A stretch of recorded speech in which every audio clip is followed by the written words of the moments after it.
Buset, pejabat ya, tangan di kantong, keren, keren, keren. Minta maaf tapi begitu kayak keren, keren. Serta memberikan penjelasan kepada wali murid bahwa formulir tersebut murni digunakan untuk mendata alergi siswa, bukan untuk membebaskan tanggung jawab pihak manapun. Kok mendata alergi? Lah ini justru sebaliknya, ini justru mau ngomong kalau anak lu alergi gue gak tanggung jawab ya gitu. Ini bukan pendataan. Apa sih? Klarifikasi tapi tidak mengklarifikasi apa-apa. Lu pada ngapa sih orang-orang? Kayak gini, pemerintah mencanangkan ngomong dengan luar biasa kayak wah ayo kita buat lapangan pekerjaan 19 juta itu.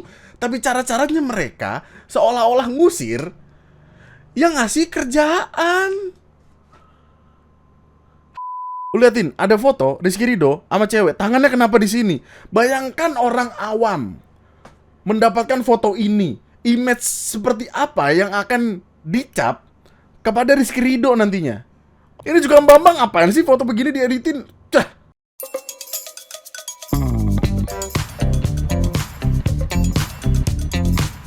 Halo calon jenazah semuanya, selamat malam. Selamat datang kembali di TNM. Selamat datang kembali di Kades BBS ketika dunia sedang baik-baik saja, padahal tidak, dimana kita seperti biasa akan melihat-lihat kekocakan-kekocakan yang terjadi di internet. Seperti laki-laki tidak akan meminum minuman yang menyakiti tubuhnya sendiri. Kelas 3 SMK bang. Yah, kelas 3 SMK bang. Kelas.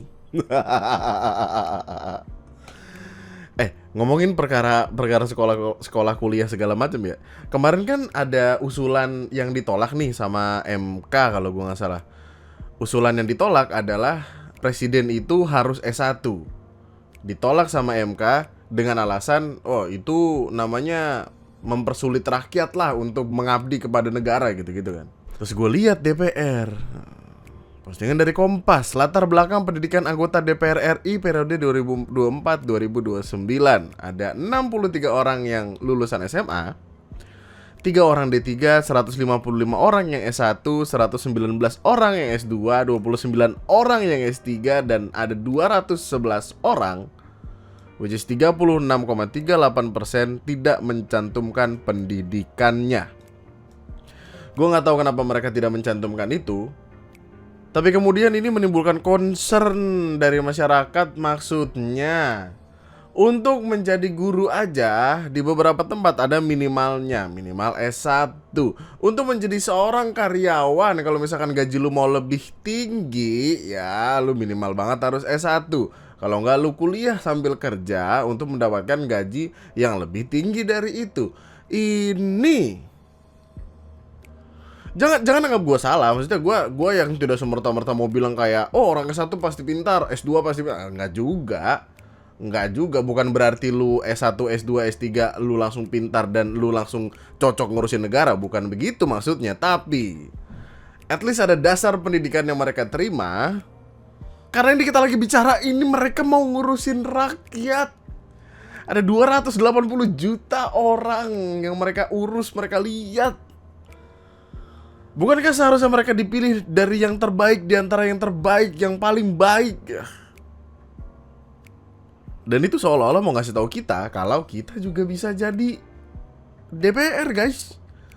Meskipun kita tidak kuliah. Gua nggak kuliah, mungkin ada beberapa dari lu yang nggak kuliah karena satu dan lain alasan. Kita masih bisa jadi DPR, gokil. Mari kita kejar gaji 3 juta per hari itu, let's go. Mari kita kejar tunjangan reses 7 miliar setahun.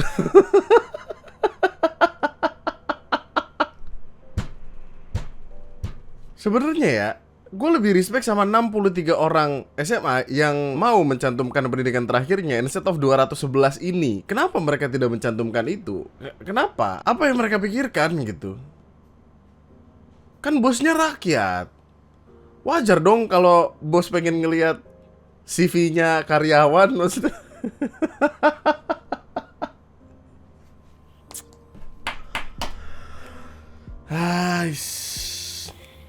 Ngomongin perkara pendidikan, ada satu perkara dari urusan pendidikan yang cukup mencuri perhatian akhir-akhir ini.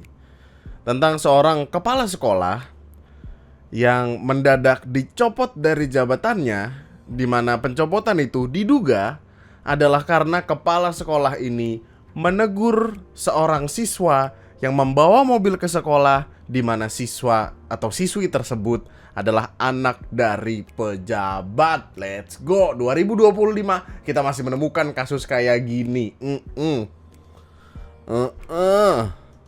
Kejadiannya sendiri terjadi di Kota Prabu Mulih, tepatnya di SMPN 1 Kota Prabu Mulih, Provinsi Sumatera Selatan.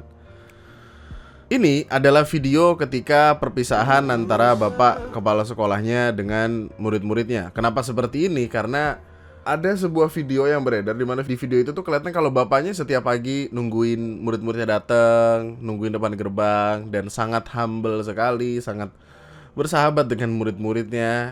Itu menyebabkan murid-muridnya sedih ketika harus ditinggalkan, dan apalagi dengan omongan kalau ini terjadinya adalah karena menegur anak wali kota. Emang anak wali kota nggak boleh ditegur ya? Men, sedih banget men ngelihat bapaknya. Maksudnya, dari mana omongan-omongan itu? Dari mana kalimat penyalahgunaan wewenang itu keluar? Karena ada cecetan WhatsApp yang tersebar di internet. Intinya ada yang nyeritain lah, anak Arlan, dia kan bawa mobil ke Spensa, nyetir sendiri, parkir di depan 96. Nah, marah Pak Roni, nggak boleh parkir di situ. Amora nggak terima. Amora tuh nama bocahnya ya. Lalu Pak Roni dipindahkan ke SMP 13.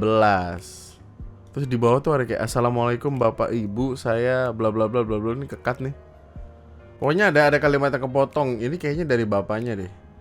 Mohon maaf, di SMP 1 banyak salah dan tutur kata yang salah, dan menjaga anak kurang baik. Mohon dimaafin, izin mulai Senin dan seterusnya tidak ada lagi di tempat kerja SMP 1. Saya dipindah tempat kerja yang baru. Pak Roni sama Pak Ageng dipindahin. Pak Ageng itu security-nya kalau gue gak salah. Gak tau lah bun, emang awalnya udah ngomong sama Kak Ageng, dicarilah solusi. Sempat dibilang ke Amora kalau Amora belum cukup umur buat bawa mobil. Ternyata endingnya sampai kayak gini. Yakinlah Spensa gak akan sangat dulu lagi bun. Spensa tuh nama sekolahnya, panggilan nama sekolahnya. Iya bun, bawa mobil sendiri. Kan kalau mau marching dengan bangganya anaknya ngajakin anak-anak marching pakai mobilnya. Jadi dari yang gue lihat di artikel apa-apa yang ada di internet, kalimat yang bersebaran adalah bapaknya itu meminta untuk jangan parkir mobil di situ karena akan menghalangi anak-anak yang mau latihan marching band. Di samping itu, perkaranya juga adalah perkara lu masih kecil, belum waktunya untuk naik mobil, masih di bawah umur. Ini SMP, bawa mobil, bapaknya kemana? Mendadak rapat di Pemkot, dan ternyata di forum rapat cuma menyudutkan Kak Roni. Sampai Kak Roni nangis di ruang rapat. Kak Roni itu maksudnya kepala sekolahnya ya. Dipermalukan di depan 100 orang lebih kepala sekolah, dinilai tidak bisa menjadi kepala sekolah, harus membedakan antara anak beliau dengan anak-anak yang lain. Gelo. Anak emas 2025 kita masih melihat kayak ginian. Gelo edan. Memang Kak Ageng yang melarang anaknya bawa mobil ke lapangan Spensa, karena ya bener dong Kak Ageng menegakkan peraturan dan supaya tidak ada kecemburuan sosial. Dan berbuntut seperti inilah bun karir Kak Ageng yang mesti lepas. Kak Ageng sekarang digantiin sama Pol PP. Sabtu kemarin udah diajak ke Spensa. Kak Ageng ini berarti security-nya. Sebelum berkasus dengan kepala sekolah SMP, wali kota ini juga berkasus dengan RS Bunda Prabu Mulih, perihal yang sama, minta diistimewakan, minta anaknya dilayani secara spesial oleh rumah sakit, minta anaknya diperbolehkan bawa mobil ke SMP oleh kepala sekolah. Gini, gua tahu menjadi orang tua itu artinya harus memberikan yang terbaik untuk anaknya. Gua tahu. Tapi caranya tidak seperti ini dong. Ini apa namanya kalau bukan penyalahgunaan jabatan? Anjay, emang orang kalau dikasih jabatan suka lupa diri men. Orang kalau kebanyakan ditepuk tanganin gitu, sembarangan aja. Ini adalah bagaimana bapaknya sebelum akhirnya dicopot mendadak itu. Maksudnya cara bapaknya untuk dekat dengan siapapun yang ada di sekolah itu, ini patut dicontoh oleh guru-guru lain gitu. Maksudnya pendekatannya itu nungguin depan pagar, ngeliat murid-muridnya masuk, bergaul sama security. Pagi aja, sejak pagi nih. Ini setiap pagi di gerbang sama Azul, luar biasa apanya. Makanya dikenal dekat dengan murid-murid. Makanya ketika bapaknya dicopot dari jabatannya karena alasan kayak gitu, murid-muridnya pada sedih. Roni dikenal sebagai kepala sekolah berprestasi dan pengajar kondang. Ia kini mengaku ikhlas ditempatkan sebagai guru biasa. Intinya sudah sertijab. Saya ikhlas karena kebijakan yang saya buat. Saya menghormati keputusan pimpinan. Saya baik-baik saja, ujar Roni. Setelah perkaranya ramai, setelah diteken sama netizen, dikasih lihat, wah maki-maki habis-habisan men, karena apa-apaan ini kayak gini. Wali Kota Prabu Muli sama Dinas Pendidikan itu klarifikasi. Dinas membantah Kepsek dicopot karena tegur anak Wali Kota Prabu Muli. Lo lihat, Kepala Dinas Pendidikan dan Kebudayaan Prabu Muli bla bla bla bla bla bla angkat bicara. Ia membantah bahwa isu mutasi tersebut dipicu teguran Roni terhadap anak seorang pejabat. Menurut Darmadi, mutasi kepala sekolah adalah hal wajar dalam dunia pendidikan. Mutasi itu hal biasa, bukan sesuatu yang luar biasa. Hari ini Pak Roni, mungkin besok sekolah lain yang akan mengalami hal serupa. Itu bagian dari penyegaran agar roda organisasi tetap berjalan dinamis. Ia menegaskan pencopotan Roni tidak hanya terkait satu persoalan kecil. Bukan karena itu, tapi banyak hal. Kalau saya sebutkan nanti justru buat malu yang bersangkutan. Salah satu faktor yang disebut Darmadi adalah kasus viral chat mesum yang melibatkan seorang guru olahraga SMP Negeri 1 dengan siswi. Menurutnya kasus itu menjadi bagian dari alasan evaluasi meski tidak diungkap secara detail. Banyak sebetulnya, tapi salah satunya terkait yang viral chat mesum guru di bawah kepala sekolah itu. Kalau kita ungkap semua, khawatir membuat malu beliau. Yang ini gue bingung menanggapinya. Maksudnya apakah ini dicari-cari atau gak tahu men, gak tahu. Dan ini kan yang bermasalah guru olahraga. Ya yang lu gunain guru olahraga. Ya meskipun bapaknya adalah kepala sekolah yang artinya bertanggung jawab atas guru-guru di situ, tapi kan bapaknya tidak bisa mengatur guru olahraganya akan seperti apa. Bapak Roni ikhlas dicopot dari jabatan sebagai kepala sekolah dan dimutasi menjadi guru aja, guru biasa. Dan setelah semua desakan ina-inu apa segala macem, wali kota kan minta maaf ya. Minta maaf. Minta maaf. Ada videonya loh men, ada videonya. Assalamualaikum warahmatullahi wabarakatuh. Saya sebagai wali kota Prabu Muli mengucapkan permohonan maaf kepada Pak Roni dan seluruh masyarakat Kota Prabu Muli. Masalah berita-berita yang hoax di media mengatakan bahwa Pak Roni sudah diganti dan dipindahkan ke tempat sekolah lain. Ini adalah berita hoax. Saya belum memindahkan Pak Roni. Saya baru menegur Pak Roni karena di sekolahan itu ada masalah kasus yang membuat anak sekolah itu tidak betah di situ. Kasus ini sudah mencuat di media massa. Maka saya sebagai wali kota Prabu Muli memanggil Pak Roni, menegur Pak Roni, jangan sampai terjadi lagi. Dan yang guru sekolah itu sudah dipindahkan, sudah 1 minggu yang lalu. Kalau berita masalah anak saya itu adalah berita hoax. Anak saya tidak membawa mobil ke sekolahan dan anak saya diantar. Dan kalau ini menjadi satu kesalahan, saya sebagai wali kota Prabu Muli mengucapkan permohonan maaf kepada Pak Roni dan seluruh masyarakat. Jadi intinya bapaknya bilang dua-duanya hoax. Kepala sekolah belum dicopot dan anaknya nggak bawa mobil ke sekolah. Tapi di artikel-artikel yang keluar Bapak Roni sudah serah terima jabatan, sudah sertijab. Kok bisa belum dipindahkan? Itu kalimat klarifikasi desperate atau gimana? Roni batal dicopot dari jabatan kepala sekolah. Keputusan pencopotan Roni Ardiansyah sebagai kepala SMP Negeri 1 akhirnya dibatalkan. Dibatalkan loh ini. Dari banyak berita yang gue lihat pun demikian, dibatalkan, bukan hoax.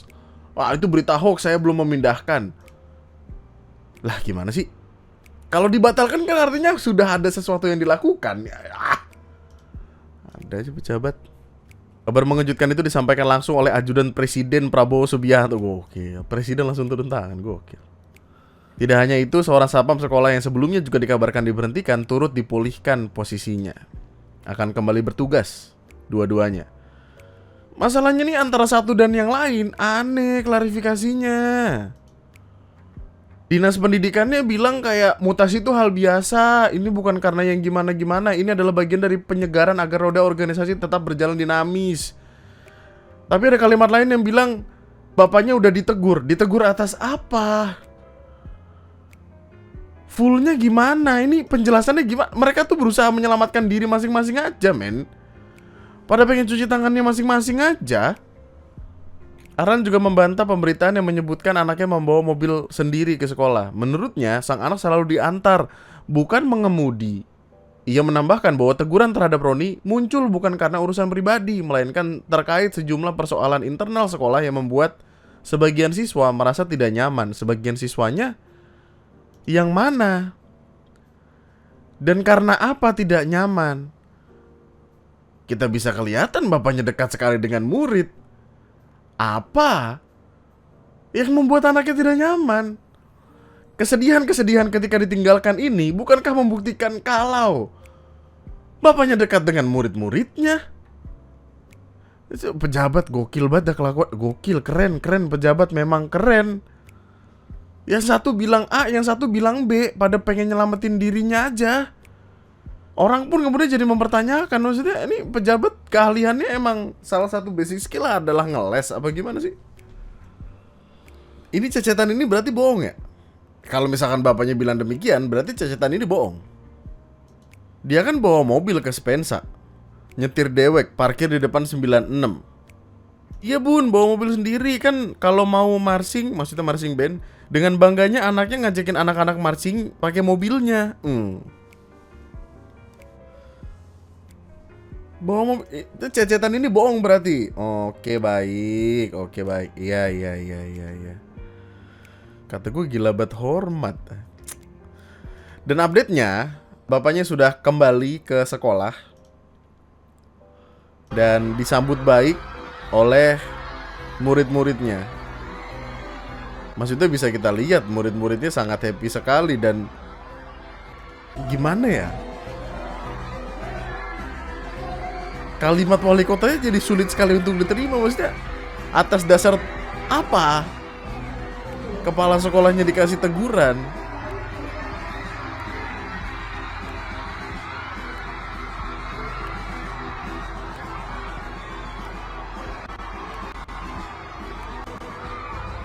Gila ya, nggak masuk akal ya. Perjabatan-jabatan ini gokil ya. Pejabat-pejabat ini memang. Pak Kepsek Roni menangis ketika kembali ke SMPN 1 disambut oleh para guru dan siswa-siswi.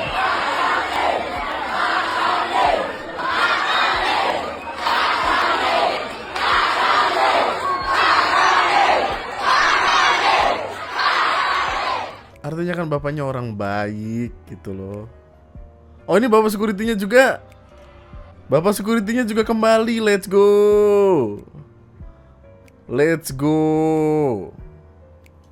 Ya, terus ada video ini. Wali Kota Prabu Mulih mendatangi rumah Kepsek Roni. Di situ juga ada Pak Satpam Ageng. Wali Kota Prabu Mulih meminta maaf kepada kepala sekolah dan satpam. Silakan teman-teman nilai caranya minta maaf. Maaf. Dan memang kekeliruan apa-apa itu hilap itu namanya manusia. Buset, pejabat ya. Tangan di kantong. Keren. Minta maaf tapi begitu kayak keren. Lu lihat boy, minta maafnya begitu, gokil. Ini minta maaf karena Merasa bersalah atau minta maaf karena takut kehilangan apa-apa yang sudah dipegang, Bapak? Dan dengan juga belum Cak pindah ke situ, masih status dengan di SMP itu dan belum sama sekali ada SK segala macam. Jadi Cak minta maaf kalau ada salah. Jangan berubah, didiklah anak-anak sekolah di situ. Jangan ada berubah-ubah dengan anak murid, dengan apa, jangan masa canggung, masa apa-apa ya. Ya, ini juga jadi pelajaran juga untuk Cak ke depan. Cak juga minta maaf. Itu Pak Iron ya. Siap, Pak. Ya, siap dengan maafkan Cak. Siap, Pak. Pak Ageng, Siap. siap. Maaf. Saya dikunjungi oleh Bapak Wali Kota Prabu Muli beserta Enggak. Ya kayak gini tuh enggak. Justru akan memperburuk kondisi si Bapak pejabat itu loh, men. rombongan dengan niat baik beliau menyampaikan permohonan maaf atas kejadian dalam beberapa hari ini. Insya Allah dengan ikhlas juga saya sebagai makhluk Tuhan dengan segala kelemahan memaafkan, dan insya Allah ini juga akan menjadi motivasi saya ke depan untuk lebih baik lagi. Ini motor Pak Ageng sih. Oh, dikasih mod. Oh, wow. Oh, begini caranya. Oh ya kan, namanya minta maaf kan, masa tangan kosong, men. Minta maaf harus yang baik lah. Itu budget masih ada, pakai aja. Oh, minta maafnya dengan begini. Ala-ala apa ya? Enggak. Lu pasti langsung mikir kayak nyogok, gak gitu kan?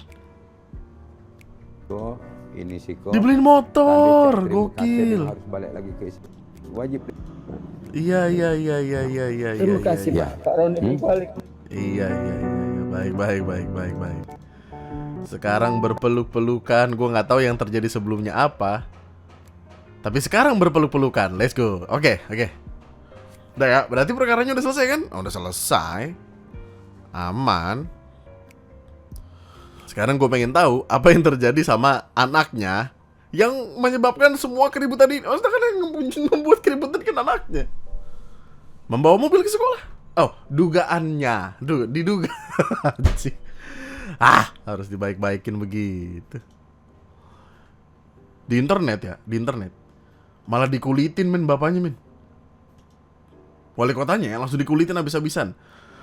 Wali Kota Prabu Muli ketiga, petahana, mulai menjabat 20 Februari 2025. Presiden Prabowo Subianto, tolong diingat gue hanya membaca ya. Gubernur Herman Deru, Wakil Franky Nasril. Pendahulunya ada ini, penggantinya petahana. Oh, nggak ada penggantinya karena masih berlanjut.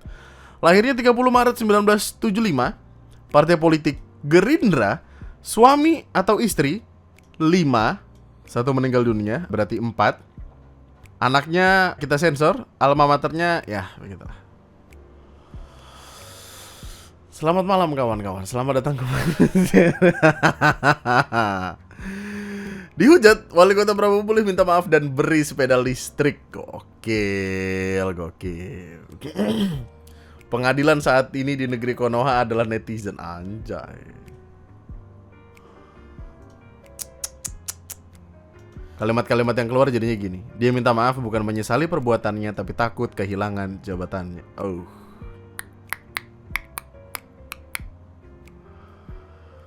Ya oke lah. Kabar baik untuk kita warga Indonesia, karena kita tidak akan lagi seharusnya melihat arogansi-arogansi pejabat. Karena apa? Karena akan habis di internet. Habis banget, bro. Masih ada hubungannya dengan sekolah.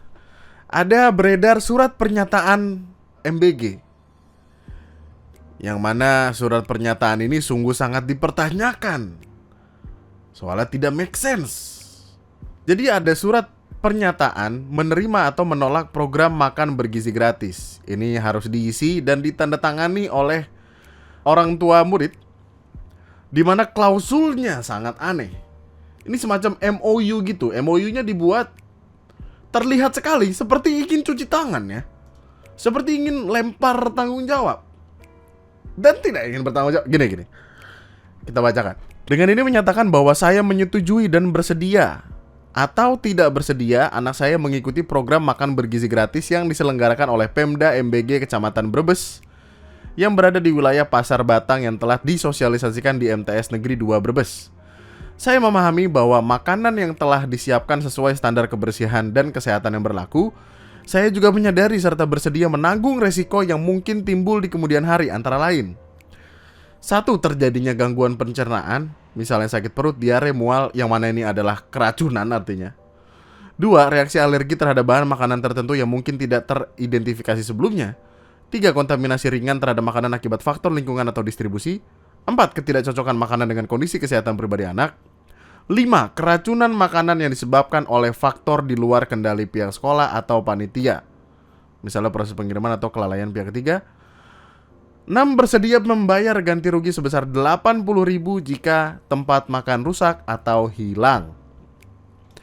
Sehubungan dengan hal tersebut, saya tidak akan menuntut secara hukum pihak sekolah maupun panitia penyelenggara apabila terjadi hal-hal tersebut, selama pihak penyelenggara telah menjalankan prosedur sesuai standar yang berlaku. Saya bersedia untuk menerima atau menolak. Gimana sih ini juga dia bikin formnya? Saya bersedia untuk menerima atau menolak, coret yang tidak perlu. Maksudnya diginiin, ini ngapain ada kotakan? Emang aneh juga bikin. Brebes yang membuat pernyataan, materi 10.000, nama orang tua. Surat pernyataan ini kemudian diomongin abis di internet. Kenapa? Karena ada banyak orang yang tidak menyetujui makan bergizi gratis. Di waktu yang bersamaan, tidak ada orang yang suka dengan klausul ini karena terlihat sekali seperti melempar tanggung jawab. Kayak kalau anaknya kenapa-napa, orang tua tidak berhak menuntut. Yang padahal ya orang berhak menuntut. Kok nggak boleh? Kenapa ada NDA-nya? Kenapa pakai MOU begini-beginian? Ini tentang anak. Kalau misalkan keracunan apa segala macam menyangkut kesehatan, sebagai orang tua marah lah, gila. Apabila terjadi kejadian luar biasa seperti keracunan, ketidaklengkapan paket makanan, atau kondisi lain yang dapat mengganggu kelancaran pelaksanaan program ini, pihak kedua berkomitmen untuk menjaga kerahasiaan informasi hingga pihak pertama menemukan solusi terbaik untuk menyelesaikan masalah tersebut. Kayak pengen diumpet-umpetin banget. Gimana sih? Emang lu mau masuk ke sebuah restoran, masuk ke sebuah tempat makan, ketika lu mau makan, lu harus tanda tangan. Tanda tangannya adalah kalau misalkan keracunan nggak boleh nuntut ya. Lah, kan bayar. Bersamaan dengan MBG, MBG tuh bayar pakai duit negara. Nggak gratis itu. Nggak ada makan siang yang gratis, guys.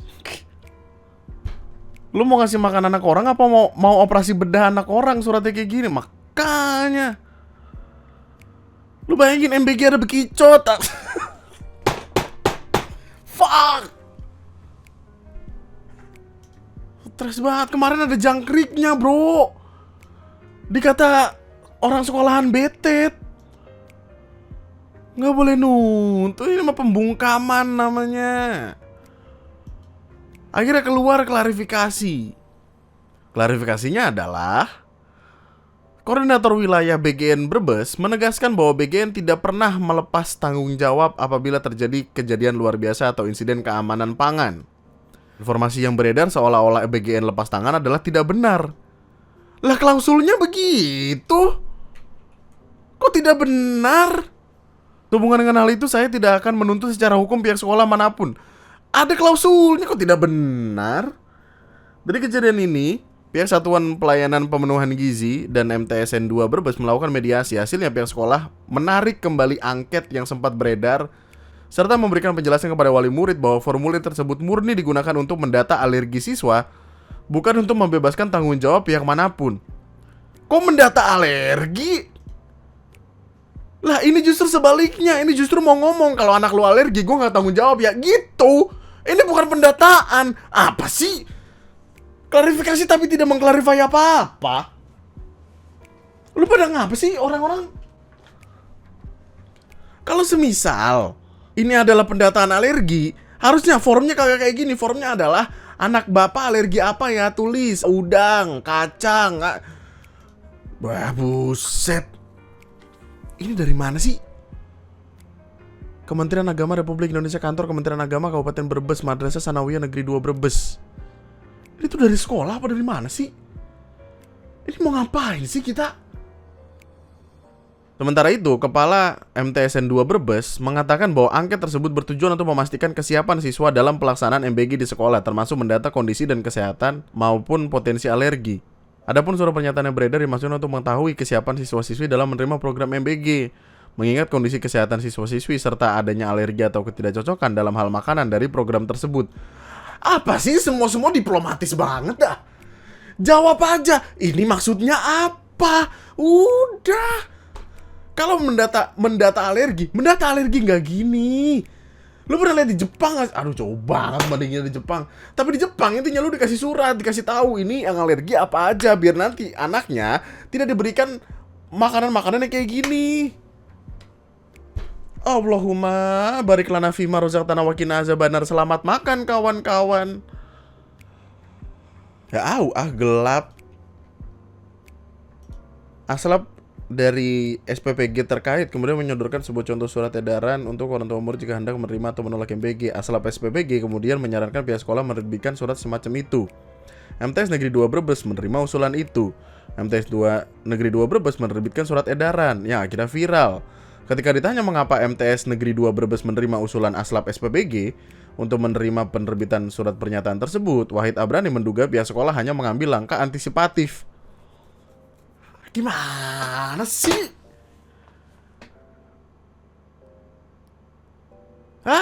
Pengen berak gua. Ntar berak dulu gua. Masalahnya ya, habis boker, masalahnya ya, nggak ada yang mau disalahin gitu, kayak pada lempar-lemparan, kayak pihak sekolahnya bilang, oh enggak ini antisipatif soalnya disuruh sama ini. Terus PPG-nya bilang, oh orang yang bikin itu gitu, BGN mah tidak pernah lepas tanggung jawab. Tidak benar. Kalau selamanya lempar-lemparan begini, gimana sih? Minta maaf gitu. Iya maaf, kami salah. Harusnya nggak boleh bikin gitu ya. Gitu udah. Akhirnya udah dicabut suratnya atas instruksi kasih Penmat Brebes. Wah, jabatan-jabatan ini kebanyakan banget singkatannya, kagak tahu gitu apaan. Surat kemudian ditarik, tidak lagi dipakai, ditarik dari peredaran. Ya udah. Jadi boleh nuntut nih kalau misalkan keracunan nih. Boleh. Harusnya mah boleh. Masalahnya ya, kalau misalkan kejadiannya kayak gini, ada sebuah video. Ini sebenarnya masih harus gue verifikasi ulang karena gue nggak tahu bener atau tidaknya. Tapi video ini menunjukkan efek keracunan yang menyeramkan, men.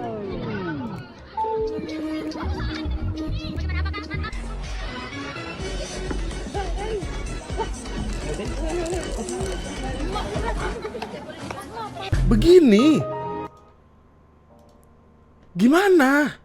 Masa nggak boleh nuntut? Boleh lah. Gue kalau adalah orang tua dari anak-anak ini, anak gue begitu, gue tuntut, gila. Siapa yang harus bertanggung jawab? Ya, bertanggung jawab adalah yang masak, pihak dapurnya. Tapi kan harus dilempar lagi kayak pihak dapurnya, siapa penanggung jawabnya? Penanggung jawabnya harus dicari. Siapa yang ngeliatin, Pak? Oh, panjang banget bro, ini kalau mau diusut segala macem mah. Dan kalau kayak gini masa nggak boleh nuntut? Anak gue mau sekolah, tapi sakit. Apa dibawa ke rumah sakit, dirawat, diinfus apa segala macem. Gila kali.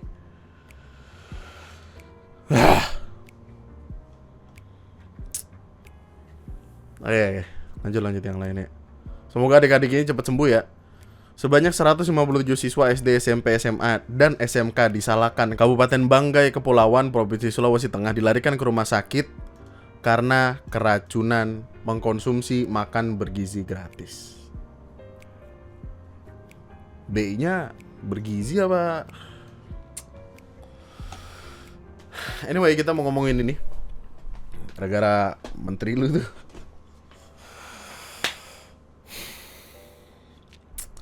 Jadi gini, di banyak sekali tempat Shell itu sedang kosong. Shell tempat orang ngebeli bensin, tapi nggak ada bensin. Yuk foto dulu yuk, foto yuk. Ayo foto ini. Tar dulu, kameranya gurem. Lah, pada kemana ini teman-teman saya? Oh iya, pada di rumah ini semua ya. Kalian sehat-sehat ya teman-teman. Gak apa-apa, gak usah malu. Untuk sementara gak bisa ngasih orang tua dulu. Mudah-mudahan yang sudah berkeluarga diberi kemudahan untuk menafkahi keluarganya. Terus yang punya cicilan diberi rezeki buat membayar cicilannya. Amin. Tetap semangat teman-teman. Kita sama-sama berdoa ya. Mudah-mudahan kita cepat jualan bensin lagi. Tetap positif. Nanti kita mulai dari nol lagi. Oke? Semangat. Wah, sedih banget, bro. Dari kabar-kabar yang kesebar di internet, ada info yang ngasih tahu kalau ini adalah batch terakhir karyawannya mereka, pekerjanya mereka, pom bensin swasta kayak Shell, Vivo. Yang terdampak siapa ini? Shell, Vivo, AKR terdampak ya? Nggak tahu ya. Semuanya terjadi karena kelangkaan ini mah. Mereka nggak bisa mengimpor bensin lagi dari luar. Sederhananya begini. Sebelum adanya kebijakan satu pintu, Pertamina hanya mensuplai ke Pertamina.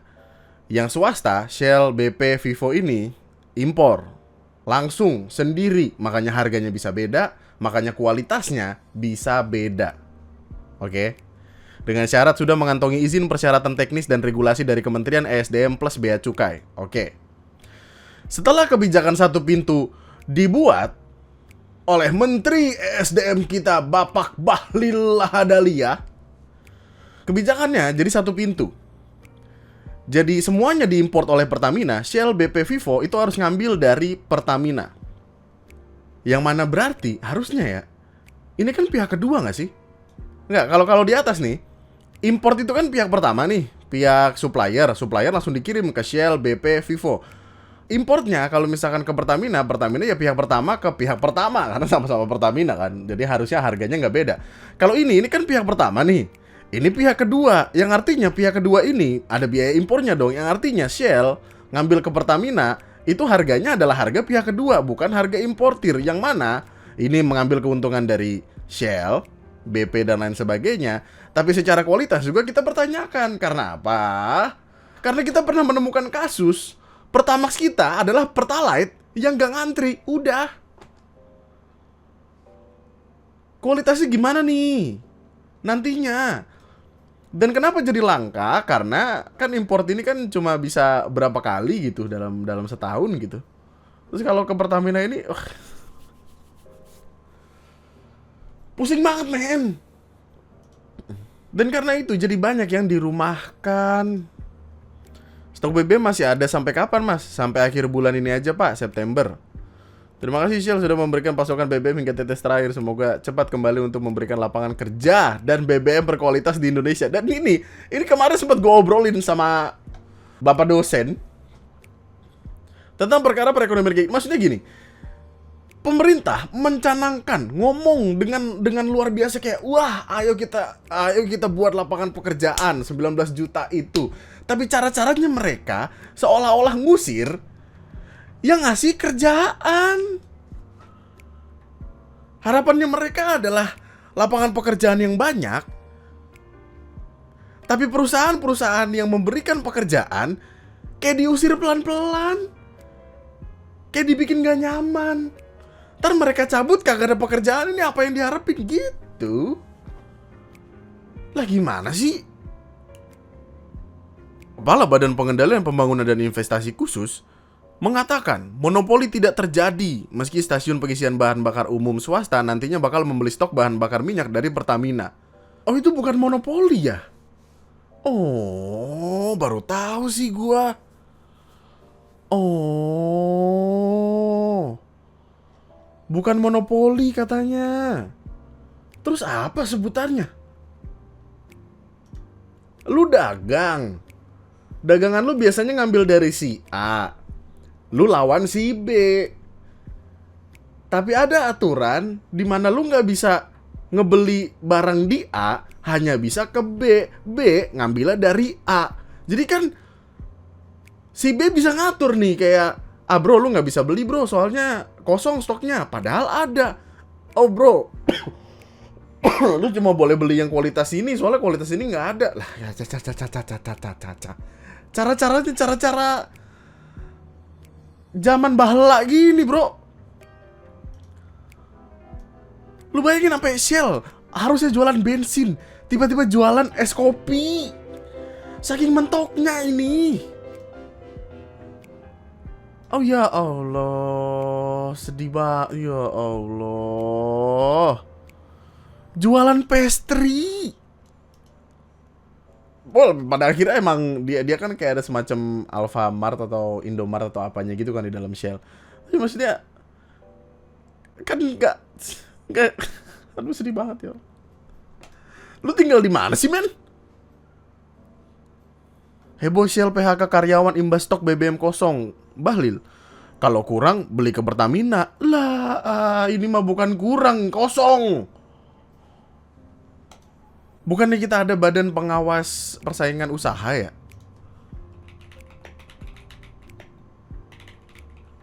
Badan pengawas persaingan usaha. Ada, komisi pengawas persaingan usaha. Ada. Kemana? Rakyat butuh bahan bakar berkualitas, ada resiko PHK juga. Bagaimana tanggapannya, Min? Bela pejabat atau bela rakyat? Wow. Diem aja impor BBM dipersulit. Wow. Fucking hell. How? Bukan monopoli katanya.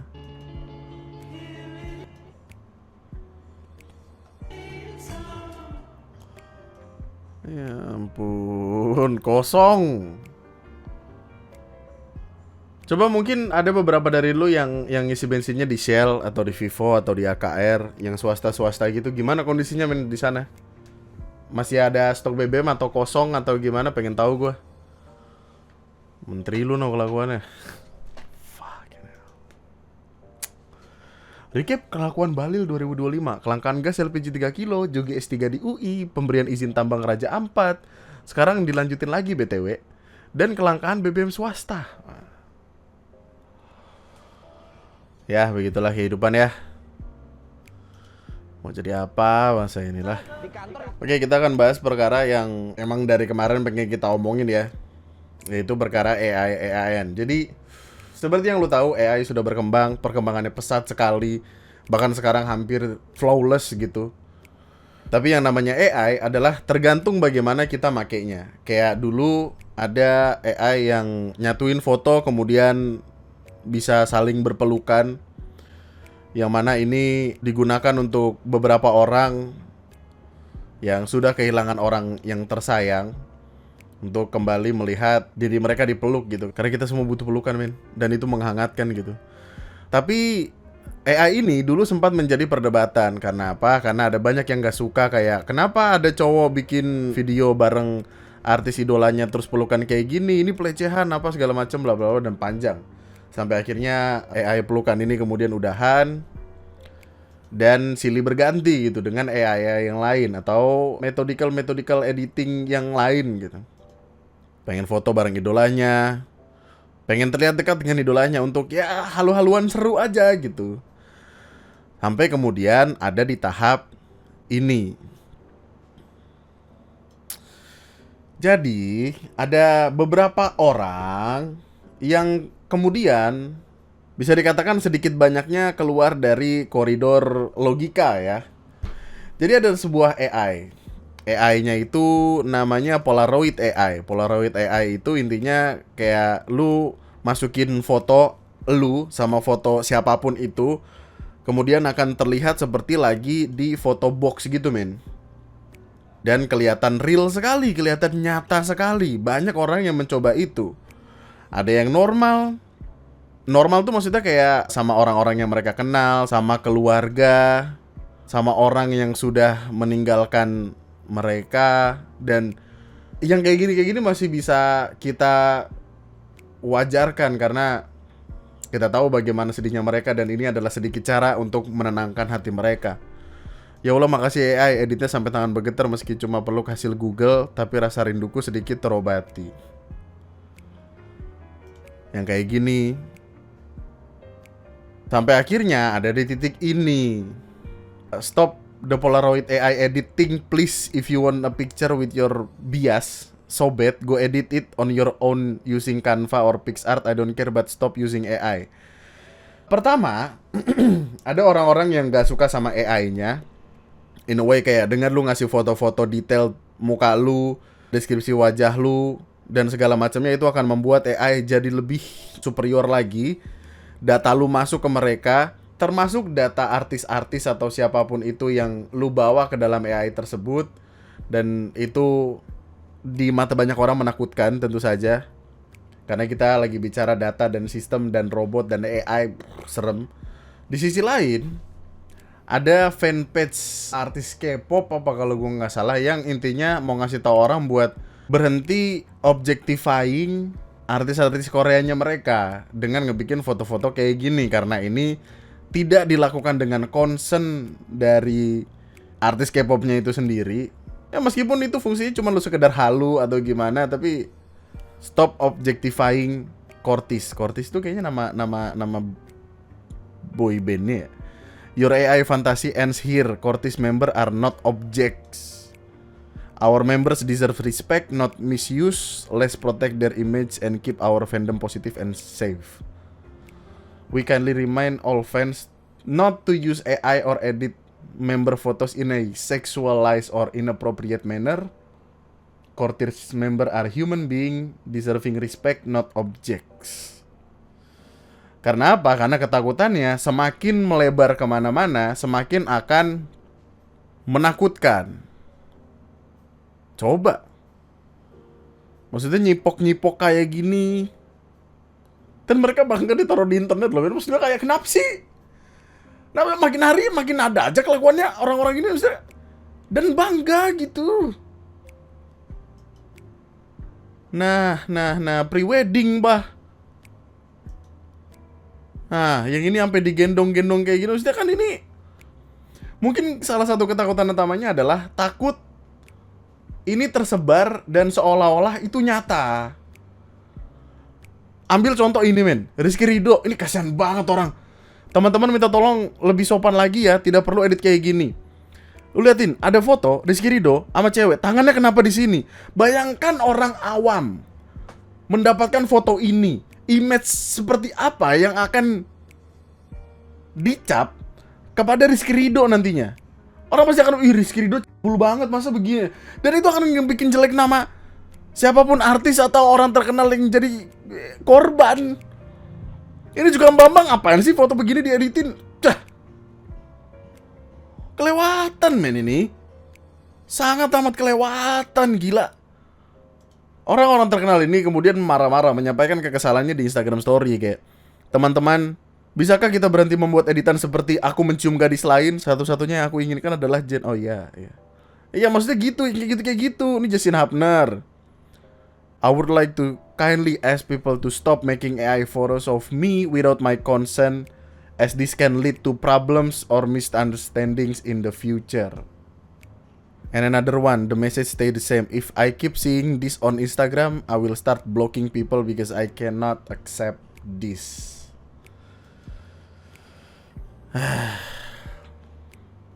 Tren AI idol K-pop yang dinilai lampaui batas dan dianggap pelecehan ke idol. Oh, awal mulanya sih emang gara-gara ini ya, per K-pop-K-popan ya.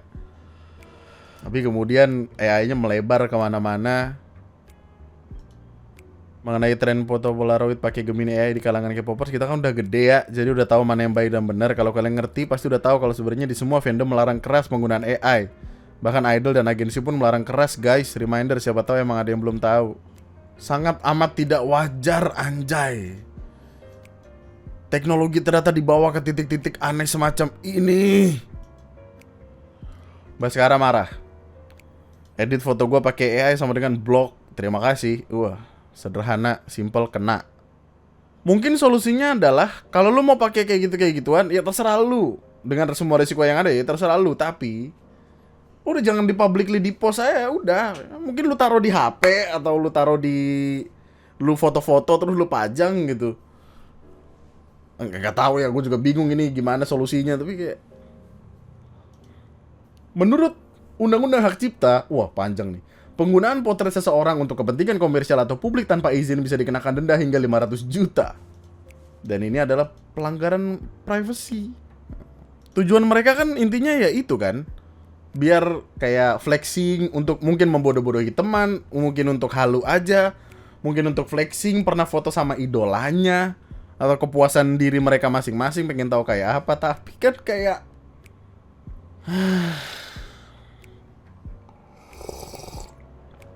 Dan ini mengakarnya udah lama, men. Udah lama. Lu kalau nyari di Tokopedia, di Shopee juga banyak. Jasa edit foto bareng sama idol, artis Korea, lokal, pacar, temen profesional, pro murah, cepat, request pose AI. Tetap pakai AI ternyata. Dijual 30.000. Lu nggak tahu sempat ada berita kalau kita pakai muka orang lain buat stiker WhatsApp aja bisa kena pidana. Apalagi itu. Maksudnya gini, oke lah kita adalah bangsa yang besar. Oke, kita adalah bangsa yang besar, kita adalah bangsa yang maju. Tapi kan gak semuanya punya akses teknologi. Ya kayak kasusnya Rizky Ridho tadi aja. Coba bayangkan foto Rizky Ridho tadi dimasukin ke grup WhatsApp keluarga besarnya Rizky Ridho, pasti akan ada keluarga yang kayak, ih, Ridho, kamu ngapain? Gitu. Mereka nggak akan kepikiran itu AI. Nggak akan langsung kepikiran itu AI. Harus dijelaskan dulu. Dan coba bayangin orang udah dikata-katain apa segala macam ternyata hasil AI. Gimana sih? Sebenarnya kita lagi bicara batas. Sesederhana itu melewati batasnya atau enggak. Karena kalau kayak katakanlah untuk kasus seperti ini, kayak yang masih ada mama, sok atuh peluk mamahnya. Si aku mau peluk mama cuma bisa lewat AI. Untuk mengenang bersama orang-orang yang disayang. Itu masih dalam batasannya. Kalau udah sampai bikin foto yang sampai gendong-gendongan, sampai tangan ditaruh di dada, perkara etika aja, men. Etika berinternet, kematangan berpikir, dan kesadaran jangan aneh-aneh. Kalau lu mau aneh-aneh nikmati sendiri aja. Ya, dan itu sepertinya menutup perjumpaan kita pada malam hari ini. Ya Allah, pusing sekali. Apa kehidupan apa ini? Apa nih? Terima kasih banyak atas waktu luangnya kawan-kawan. Semoga kita tetap diberikan kesehatan di negara yang sakit ini. Jangan lupa di like dulu sebelum cabut. Jangan lupa di subscribe dan nyalakan tombol lonceng notifikasinya agar kamu bisa mendapatkan update-update dari apa yang terjadi di negaramu tercinta ini. Membership lah sekarang. Ada banyak sekali video-video membership. Dan kita akan bertemu lagi di video selanjutnya. Sampai waktunya tiba, tetaplah bahagia, tetaplah baik-baik saja. Nama gue Andri, sekian dah.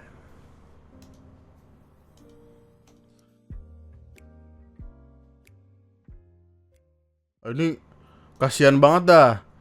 Truk pengangkut ribuan paket online terbakar di tol Cipali kilometer 87. Kerugian ditaksir mencapai 1 miliar.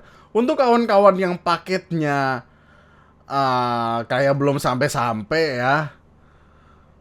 Ya, gue nggak bisa ngebayangin sih kalau paket lu diantara tumpukan ini ya. Aduh, kebakar men.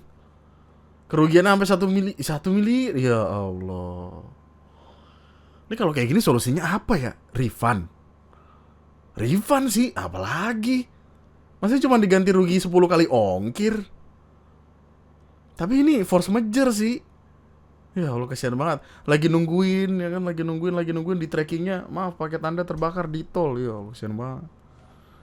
Ini semoga supirnya nggak apa-apa sih.